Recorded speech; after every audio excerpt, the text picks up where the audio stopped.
Şuunlar Mari vilayatynyň Bayramaly şäherinde kanun goraýjy edaralaryň işgärleri gözellik salonlaryna aýlanyp gelin gyzlara käbir gözellik hyzmatlaryny amala aşyrmagyň gadagyndygyny aýdýarlar. Olar bu gadagynçylygy bozan gözellik salonlaryna we gelin gyzlara pul jerimesiniň salynjakdygyny hemde olaryň 15 güne çenli türme tutsaglygy bilen ýüzbeýiz bolup biljekdigini duýdurýarlar. Olar gelin gyzlaryň ýüzlerini botoks etmegiň, ýüzleriniň ýygyrtlaryny tekillemegiň, gözlerini kirpik oturtmagyň, dodaklaryny çiğişirmegiň we olara goşmaça dyrnak takmagyň gadaganlygyny aýdýarlar. Diýip bir gözellik salonynyň işgäri anonimlik şertinde 11 aprelde gurrun berdi. Adatlyk radiosynyň Sebitdäki habarçysy bilen söhbetdeş bolan gözellik salonlarynyň ençeme işgäriniň aýtmagyna görä, kanun goraýjy edaralaryň işgärleri gadagynçylygyň sebäbini düşündirip, bu baradaky resmi karary görkezmeýärler. Ýöne olar gadagynçylygy bozup, ýokarda agdalan gözellik hyzmatlarynyň peýdalanan aýal gyzlaryň tutsag ediljekdigini we olara özleriniň tenine goşmaça enjam oturdan dow üçin 300-500 manat aralygynda jerime salynjakdygyny duýdurýarlar. Şondan soňra saklanan aýal gyzlara gözellik hyzmatynyň haýsy salon hemde onuň haýsy işgär tarapyndan amal edilendigi anyklanar. Bu hyzmaty ýerine ýetiren işgäre 500-1000 manat aralygynda pul jerimesi salynar ýa-da ol 15 gün wagtlaýyn tutsagxana salynar diýip gözellik salonynyň işgäri kanun goraýjylaryň biriniň sözlerini titirledi. Adatlyk baýdylanlar barada şäheriň polisiýa müdürlüginden goşmaça maglumat ýa kommentari almagy synançdy. Ýöne redaksiýamyzyň 11 aprelde ikindine çenli telefon arkaly eden synançygy netije bermedi. Türkmen häkimetleriniň gadagan edýän hyzmatlary dünýäniň agla we ýurdunda adaty gözellik proseduralary hasaplanýar.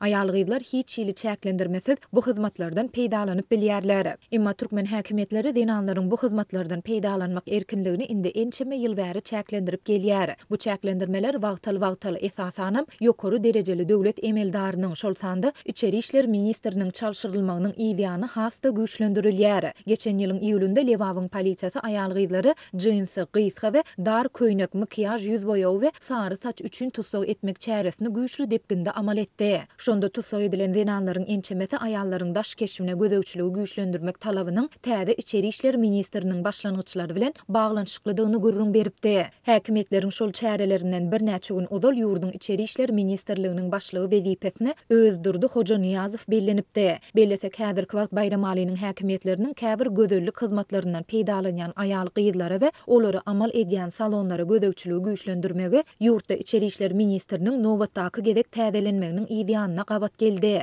6 aprelde prezident Serdar Berdimuhammedow Howpsuzlyk mejlisini geçirip geçen ýylyň iýulynda işe girişen öňkü içeri işler ministri Özdürdi Hoja Niýazowy wezipesinden boşadyp, onuň ornuna Lewap vilayatynyň polisiýa müdürlüginiň başlygy Muhammed Hydyrowy içeri işler ministri wezipesine belledi. Adatlyk aýal gyzlaryň daşky keşfine degişli soňky gadagynçylyklaryň Hydyrowyň wezipe bellenilmegi bilen ilteşiklidigini ýa däldigini anyklap bilmedi. Türkmenistanda aýal gyzlar dar köýnek giýmekden, makyajdan ýüz öwürmek, saçyny sary reňke boýamazlyk ýaly talaplar bilen ilkinji gezek 2018-nji ýylyň bahar aýlarynda köpçülikliň ýüzbeýiz bolupdylar. Aýallaryň daş keşfine degişli talaplar sebäpli Aşgabatyň polisiýasy tarapyndan tutsag edilmeler we jerimeler barada ençeme gezek habar berildi. Käbir edaralarda aýallardan milli türkmen balaklaryny giýmek talap edildi. Soňra bu talap belli bir derejede okuwçy aýlarynyň taliplerine we okuwçylaryna hem girizildi. Geçen ýylyň sentýabrynda Aşgabatda şortly raýatlaryň banka goý berilmeýändigi soňra da köpçüligiň öňünde gysga balak giýýän adamlara jerime töledilip başladylandygy ma'lum boldy.